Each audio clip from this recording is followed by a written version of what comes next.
Good afternoon, everybody. Welcome to another exciting episode of Dropping the Gloves via Bleacher Report. Tim, we're live again on Bleacher Report. This is my co-host, Tim Wurzberger. I, of course, John Scott, All-Star Game MVP, pugilist, just know-it-all. Tim, how you doing today?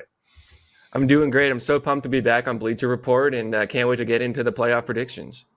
Are you pumped to be here? I'm excited too. Thank you for joining us, everybody. We're going to break down a couple of the matchups for the NHL playoffs. We're going to dig into a few minor ones first. We don't have a lot of time, only half an hour. Let's get into the nitty-gritty, Tim. First of all, the one you're excited for. You're a Bruins fan. You can see behind you got Bobby Orr. You got South End. You're friends with Rob Gronkowski. Tim was born in the South End. He palled around with all those guys. So the Bruins Leafs, they got into it last night. Bruins took them behind the woodshed, won 5-1. Tim, what did you think of the first game in that series? Yeah, you know what? I think it actually was a bit closer than the score indicated, but I think Boston was playing way more relaxed. They were playing their game. Obviously, they had the crowd behind them. Going up 1-0 early was really, really big for them. Johnny Beecher scored about 2.5 minutes in. The thing with the Leafs is, they have not beaten Boston in the playoffs since 1959. You were just a little kid back in those days. So it's really good to see them continue to show their strong dominance in the first round against Toronto, but it's not going to be an easy series. I'm not predicting that because of the way that game one went, that the Leafs are just going to disappear quickly. They are still a talented team, but history shows that what we saw on Monday or Saturday night will probably be an indicator of how the rest of the series will go. And ultimately, Boston should come out on top. I don't know. Last year, Tampa Bay beat Toronto. What was it, 7-2? Game one? Toronto comes back and wins that series. Yeah. But I will say this. I think the big reason that the Leafs are losing is because they're just not that team. This was not on the agenda. I think it's time we have to say Austin Matthews, Mitch Marner, Willie Nylander. I know we didn't play game one, Morgan Riley, and the whole crew. They're just not a good team. They're fun in the regular season. They're all flash, no substance. I think we can put the stamp on it now. I know it's only game one. If they come back and win, maybe we can revisit this. They've done nothing for the first, what have they been in the league now, 7 years, Tim? Yeah, 7 years. They've done absolutely nothing. At what point do you just label them a bust? The John Tavares signing was fun. He puts up points in the regular season, does nothing in the playoffs. These guys stink in the playoffs. I think it's okay to say that. I know everyone's afraid because it's Toronto. You want them to do good, the Canadian market, this, that, and the other. Austin Matthews doesn't perform when the lights are the brightest. Mitch Marner is okay. Willie Nylander is the best player in the playoffs, and that's really, really sad. And he didn't even play game one. So I think this will be a sweep. I think Boston is a better team. They're way, way better coached. They have more character. They have more grit. They have more determination. Did you notice what I noticed? 5-1. They're diving to block shots with 3 seconds left. Do you think anybody on the Leafs would be doing that? Diving to block a shot when you're up 5-1? Not a chance. Not a chance whatsoever. The Bruins know how to win. They were embarrassed last year by the Florida Panthers first round. I know they lost Bergeron, Krejci, change of cast. They are playing really, really good hockey. They want to win. They want to prove people wrong. They're being overlooked all season long, especially by me. This is their season. They're going to sweep this series. It's going to be easy work for them. Game one was just an appetizer. Game two is going to be even worse for the Toronto Maple Leafs. All right, moving on. Dallas and Vegas, Tim. I'm already taking way too long. We got to be more concise. Dallas and Vegas, Western Conference, they hit the ground running tonight. What are your thoughts on this series? Well, this is a tough first-round matchup for both teams because, you look at the best teams in the West, regardless of standings, and these are two of the top 3, 4, you know what I mean? Like, both of them are legit cup contenders, and the fact that one of them is going to be gone after the first round is exciting to watch, but kind of disappointing if you're as just an objective hockey fan that wants to see these two teams go on a run. I really like Dallas. They have a fully stacked lineup. They had 8 20-goal scorers in the regular season. We had Matt Duchene on our show last week. He talked about the opportunity that they have. And then Vegas, of course, added Hanifin at the deadline. They added Thomas Hertl to an already stacked lineup. And then Mark Stone is reportedly ready for game one tonight, which, of course, is super controversial, going to the LTIR, opening up all that cap space. The rules are what they are. Vegas is allowed to do it, and it should be a great series. I'm looking forward to this one. Oh, congratulations. You won the Western Conference. What's your prize? Oh, you play the Vegas Golden Knights, who, by the way, going in, if Mark Stone plays tonight, their salary cap $93 million, which is bonkers. Oh, and by the way, defending Stanley Cup champions Jack Eichel, Stone, Marcia Stowe, Barbashev, Chandler Stevenson, Carlson, Mantha, all those guys got rings on their fingers. And then we had Thomas Hertl, a good friend of mine, who I think is one of the most underrated players in the entire NHL. He's like a baby Yager out there. He does everything right, and he's so incredibly skilled. And we get Noah Hanifin, who's fantastic, who's a better Alex Martinez. He does everything right. First power play if he wanted to, first penalty kill, plays 25 minutes, put him alongside Alex Pietrangelo and lock him in for 25 minutes. It's not fair. I don't know who to take on this one. It's going to be a fantastic series, but if I'm the Dallas Stars, I'm a little upset. We asked, like you said, Matt Duchene that, and you can tell he didn't like the going-ons of the Vegas Golden Knights, the salary cap navigation, or should we say circumvention. Anyways, moving on. Edmonton, LA.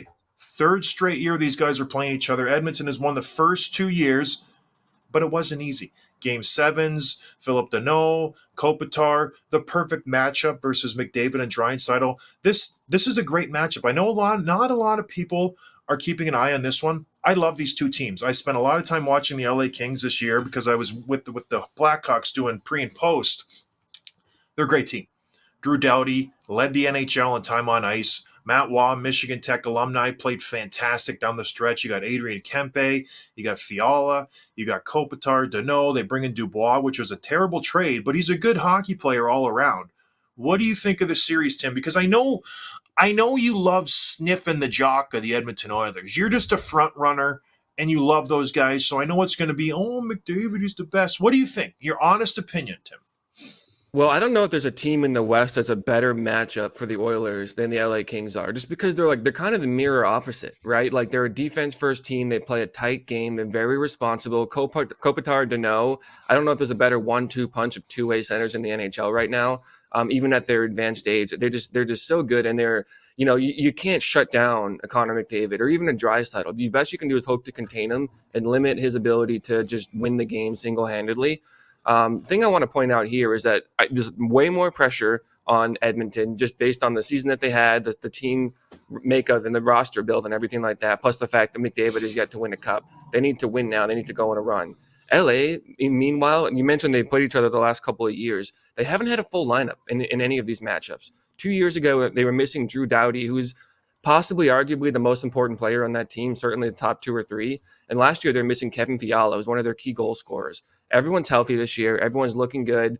They have won a lot of games down the stretch, so it should be a great matchup. And again, not one that a lot of people are talking about, but this is going to be very, very exciting to watch. Yeah, I'm interested to see how the Edmonton Oilers defense pan out. I love the additions of Enrique. I love Sam Carrick. I think they're good players. Corey Perry, he's a fantastic playoff performer.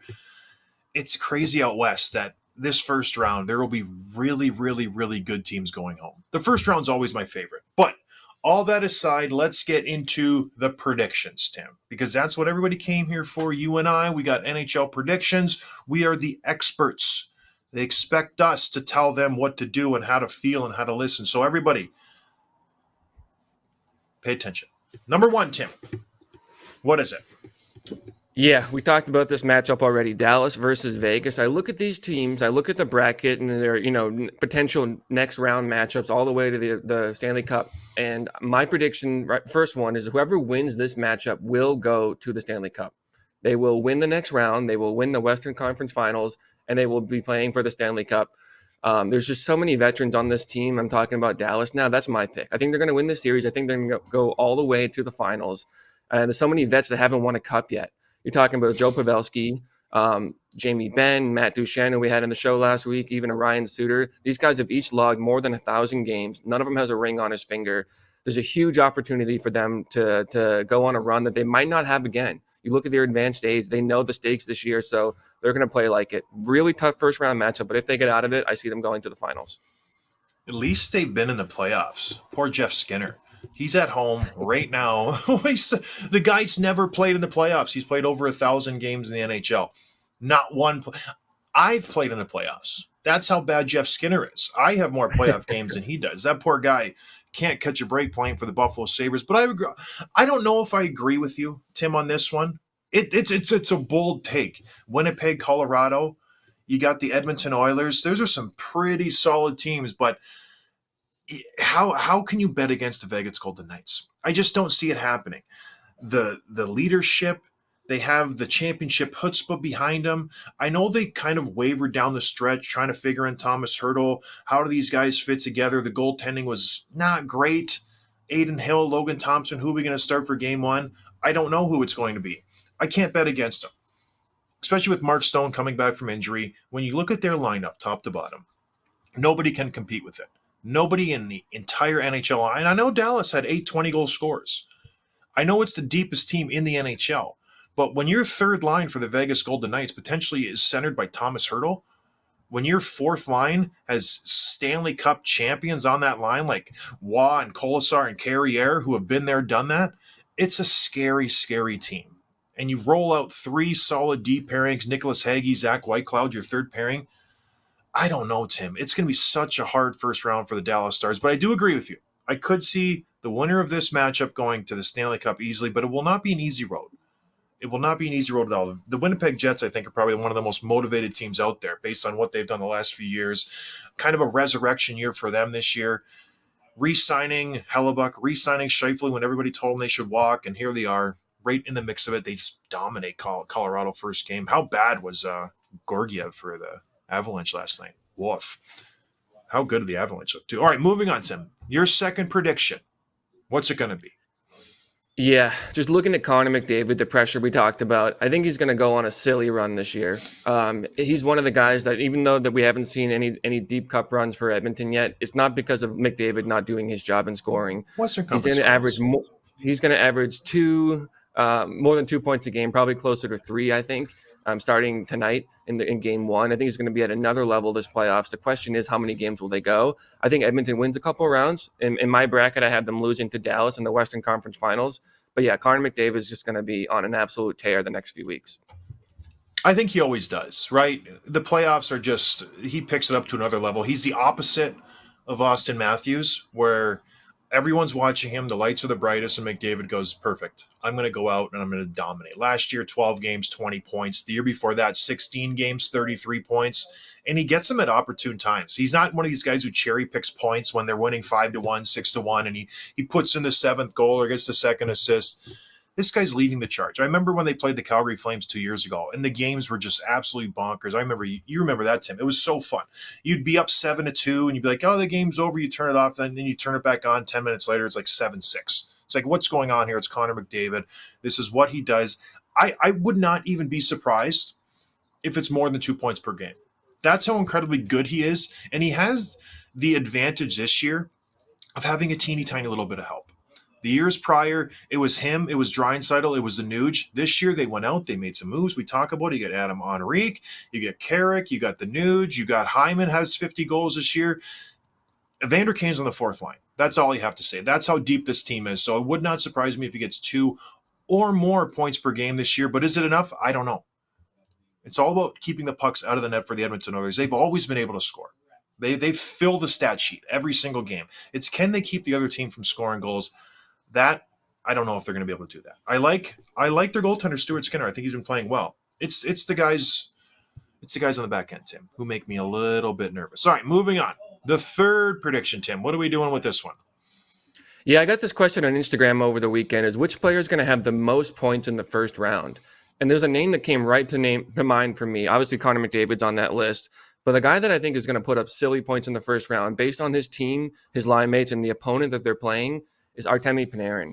He had 2 points the other night, a great goal against Washington. I just feel like he's going to be putting up a ton of points. I don't see the Rangers going on a deep run or anything, but if you're talking just specifically the first round, would not surprise me to see Panarin get 8 or 10 points just in the first round alone.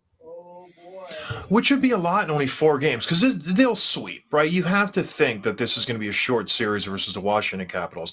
Even the Capitals players themselves are like, I can't believe we made the playoffs. Like, this is crazy. I don't know how we did this. We were minus -1 million goal differential, and we somehow slipped into the playoffs. So does it go 5, Tim, even? Like, it just seems like I get Panarin's going to score points, but you want to pick a guy who's going to play 7 games, don't you think? Yeah, I could see Lindgren stealing a game for the Capitals, but it won't go a long series. But I guess that's a good point. But I still think Panarin's just going to put up silly numbers in however many games that it takes. Yeah, the most points in the first round for me and everybody listening, pay attention. Mark Scheifele. I know he's not the most sexiest name out there. You got McDavid, you got all the stars out east, you got some guys out west. Mark Scheifele for the Winnipeg Jets. I know I might be, edging a little bit because he got 3 points in the first game already versus the Avalanche last night. But when you look at the Winnipeg Jets and you look at the Colorado Avalanche, evenly matched teams. They're going to be a 7-game series, slobber knockers. They have skill all over the place. And that's how this game's going to be. The first game was 7-6. I fully anticipate every single game 5-4, 6-4, 7-3. There will be goals scored. And the Winnipeg Jets are going to need to score a ton of goals because the Avalanche have a heavy offense. McKinnon was unbelievable last night. He was a man possessed. He was all over the ice. He was so incredibly fun to watch. And you've got Rantanen, you got Makar, you got all these guys. So the Avalanche are going to score goals. I don't care how good Connor Hellebuck is. When you put up 46 shots in regulation, and mind you, half of those were scoring chances, you're gonna give up goals. So the Winnipeg Jets are going to have to match that. They did it last night. And if the Avalanche continue to get just subpar, atrocious goaltending from Georgiev, there's going to be a lot of points to be had, and Mark Scheifele will take advantage of that. I fully expect him to get 14, 15, 16 points in the first round and come out of the first round as the point leader going into the second round, because I think Winnipeg will win that first round series versus the Avalanche based on how terrible Georgiev looked last night. Woof. All right, speaking of goaltenders, my prediction, Stuart Skinner will continue his strong play from the season. And the reason the Edmonton Oilers lose will not be because of him. It'll be because of lack of depth on the back end. Their defense is atrocious, and Stuart Skinner will come out of this playoffs being possibly the MVP for the Edmonton Oilers, Tim. Isn't that crazy to say that?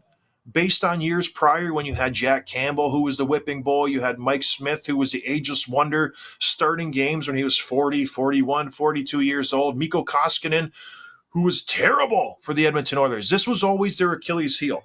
We don't have a goaltender. This is the reason why we're not winning. We need to solidify this position. Jack Campbell wasn't the answer. Mike Smith, anybody else? They brought in Stuart Skinner. He's been kind of nudged along. He's been molded. They've given him some time, and now he's playing fantastic hockey. What do you think of this, Tim? Do you think Stuart Skinner has it in him to be the goaltender the Edmonton Oilers need? Oh gosh, I hope so. It is probably a bold prediction, but I like it because it's creative too. And the fact that, like you said, the fact that they haven't won has always gone down to okay, McDavid can only do so much, Draisaitl can only do so much. They need depth, they need better goal scoring, they need more defense. If Stuart Skinner checks one of those boxes for him and gives them what they need and allows 2 or 3 goals max per game, it's going to be a game changing effect for them. So I hope you're right, and I feel like it'd be so good for hockey for Edmonton to go on a deep run, and Stuart Skinner would definitely have to be part of that. The reason they won't win the cup, in my eyes, Ceci, Kulak, Desharnais. That's it. Those 3 guys. I love Ekholm. I love Bouchard. I think Nurse is a stud. Those 3 guys, they don't got it. Compared to other teams that are playing, they don't match up versus those other teams. All right, number 5, Tim, our predictions. And this is mine. I already said it earlier. Bruins will sweep Toronto. They will beat the Tampa Bay Lightning, and they will make their way back to the Eastern Conference. Why will they do this, Tim? Yeah, I mean, we saw a lot of positive things for Boston in Game 1. They've always had their number. Like I said, Toronto has not won against Boston in the playoffs since 1959, and it's starting to happen again. The Bruins Stars, I think, are just better built for the playoffs. Because you can talk about, Matthews doesn't show up, Marner doesn't show up, Tavares doesn't show up, and you're not totally wrong. But on the flip side of that, I do want to give some credit to Boston. I think the way their stars are built, they're not as skilled. They're not going to put up as many points, but they're way better suited for the playoffs. The Brad Marchands of the world. Charlie Coyle did an excellent job, not only producing offense, but shutting down Austin Matthews. We talked about that a few weeks ago. His primary role is not going to be create offense. It's going to be eliminated from his matchup, which is going to be Matthews' line. Charlie McAvoy, even Jake DeBrusk. 2 goals and an assist. He looked really, really frustrating, good. Jake DeBrusk. What do you do with him if you're the Bruins? Because he just shuts it down for months at a time. And he's just awful. He reminds me of Brian Bickle of my age, who could just have so much potential, huge impact on a game, and then he's just gone. And Jake DeBrusk does the same thing. He shows up in Game 1 as the best player on the ice. Yeah. And so the other thing, too, is that the Leafs, they're not tough. I know they have Reeves. I know they have a couple of guys that are more physical. They added Labushkin, for example, but they're just not a tough team from top to bottom. When they try to play tough, they end up crossing the line. They get a lot of penalties. You could see even the opening faceoff. Max Domi, Marchand was under his skin. He was slashing and hacking before the first opening puck even dropped. And it happened multiple times throughout the game. Domi knows his role is to mix things up and to get life going for his guys. And he'll have his moments where he does a good job at that. But when you're not suited for that role completely and you're not built for that as a team, you're going to end up crossing the line multiple times, getting stupid penalties, letting up power play goals. And it happened in game one. I tweeted it early in the first period. Said before long, Domi's going to get a stupid penalty that's going to cost his team. He did it in the second, and Bruins scored on that power play. So it's tough when you're not built for it to straddle that line without crossing it. And Toronto is just not built for it. Let me tell you something, Tim. Anybody who has to scream from the mountaintops that we're tough, we're a tough team, we're hard to play against, we're tough. You're not tough. Any time I went into a game and the other team's tough guy was like screaming at me, "I'm gonna kill you, Sky, you're dead. We're going, you're dead." I knew I had him in my pocket. I'm like, you're done. You're scared. You're trying to encourage yourself that you're tough enough to fight me. I was always worried about the guys who were just dead silent. They skated around. They didn't even care if I was on the ice. I was like, oh boy, okay, I'm in for one in this one. And those guys are like the Steve McIntyres, the George Larocques of the world, where you're just like, they could not be bothered less that I'm on the ice. They are just looking right through me. There's a famous video of Derek Bugard and Tim Jackman in a face-off circle, and you could tell Tim Jackman is just petrified, and Boogie's just looking right through him, smiling. So the guys like that's who the Toronto Maple Leafs are. They're trying to convince themselves that they're tough, and they're trying to do things to pretend that they're tough. A tough team is not going out there and punching somebody and trying to bury guys. A tough team is blocking a shot with 3 seconds left when you don't have to and you're up 5-1. A tough team is getting punched in the face and not saying anything. And the Bruins are in their kitchen. They know exactly what they're doing. They're going to finish their checks. They're going to yap, and then they're going to go about their business and play hockey. Toronto's so concerned about getting rid of this persona of we're not a tough team. They went out, they get Bertuzzi, Domi, Reeves, Labushkin, like you said. They're still getting outworked in the corners. They're still second to every puck. They're not first in the corners. Boston's skating circles around them. They're so mentally not focused on what is important, that's winning the game, that they'll never win. And that comes from the top. It comes from your star players. It comes from the coach, the GM. It's just a trickle-down effect. So I said it before, they're done. Absolutely done. It would surprise me if they win one game. Let me ask you this, John. I was going to switch gears a little bit. Going back to Colorado, 7-6 game last night. And all the report, I didn't watch the game. I went to bed earlier, but I was reading it and watching the recaps, and all the analysts were talking about how there was clearly no trust from the Avalanche players in Georgiev between the pipes. And you can even see it going the other way, too, with Georgiev not trusting his defensemen. It's the way that they play. Can you talk a little bit about just what that does to players mentally when you don't trust the goalie to make the save and how that impacts the way that you play on the ice? Well, it changes everything. Instead of being aggressive, coming from a defenseman's standpoint, you can't be aggressive. You have to always play passive and you're on your heels. You're making sure you're not giving up shots. You can't give up any grade A opportunities, let alone a grade B opportunity that seem to be going in. So that affects how you play the game. And if you're a Cale Makar, a Devin Taves, those types of players who like to jump up in the rush, who take advantage of the odd man opportunity, beating your forward up the ice, that's huge. Knowing that you can't maybe give up a 2-on-1, give up a 3-on-2, rely on your goaltender to bail you out every once in a while. It changes the complete structure of the game. I've played for bad goalies, and it's so not bad goalies, but goalies who maybe aren't as confident as they should be. And in the playoffs, when you're in Winnipeg and it's a whiteout, and you give up a couple goals early, and the fans are on you, and you're down on yourself, it snowballs fast. You're not getting yanked. Your coach leaves you in there for all 7. So it's a tough situation to be in, and it just changes the whole team's environment. Now the players are looking at you. You feel like you're blowing this for the team. This is our chance, and you're giving up goal after goal after goal, and it wears on you. It's not fun. All right, Tim, do we have any questions from the chat? I don't know how this works on Bleacher Report, but if we don't. Yeah. We can keep rolling on, but I don't want to ruin it by missing any questions.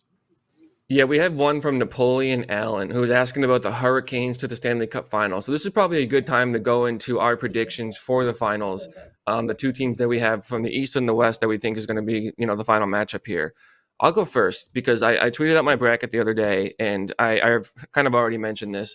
I see Dallas coming out on top. With obviously they need to win the first round and win all the rest, but I think the first round is going to be the toughest one that they face until they get to the Stanley Cup Finals. So I think I have Dallas coming out of the West, and then the East I think it's way more difficult to predict. I think there's a lot of more close series. I think Tampa is going to tie it up, and even though they're down 1-0, for example, I still see them winning against Florida and probably winning against Boston in the next round. My team from the East is Carolina.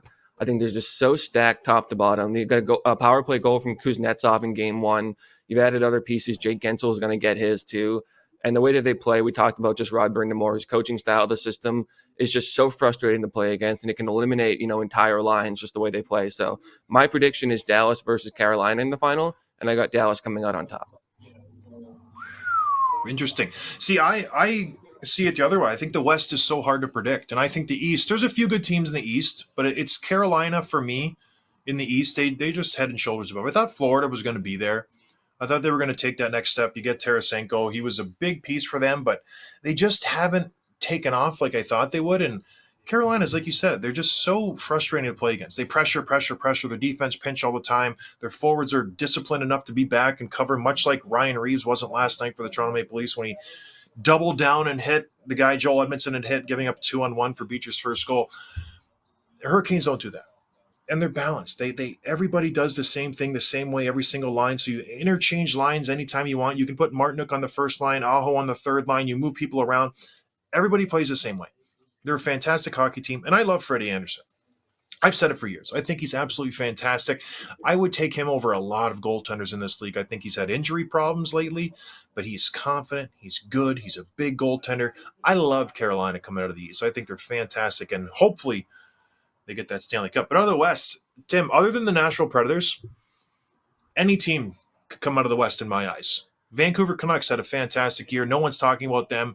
Oilers, the Winnipeg Jets, the strength coming from Canada is very real. But in my eyes, until you beat the best, you can't be the best. And I'm taking the Vegas Golden Knights coming out of the West. I know it's a shocker, but with Thomas Hertl and you got Mark Stone coming back, I just feel like they're too incredibly good to beat. They are the juggernaut. They have so many ways to beat you, and I just don't see another team stacking up against them in a 7-game series. Maybe a 3, not a 7. They are so good, Tim. I don't know how it happens. Maybe Mark Stone comes back and he breaks his spleen again, and he's out. And then I'm visiting all my picks. But until you can beat the Vegas Golden Knights, they're my pick in the Stanley Cup Finals versus the Carolina Hurricanes. And I'm taking the Carolina Hurricanes. I like them. I think they're a solid team. Rod the Bod's going to lead them to victory, and he's going to rip his shirt off and raise the cup at center ice, and they're going to do the dumb thing where they run into the boards. So Carolina Hurricanes over the Vegas Golden Knights. That is my pick. Anything else, Tim? No, this has been a lot of fun. Thanks for tuning in. Thanks for the chat, and we can wrap up there, John. All right, everybody, we appreciate it. Thanks to Bleacher Report for having us on. We'll be back probably next month doing a few more of these. Cheers. See you later.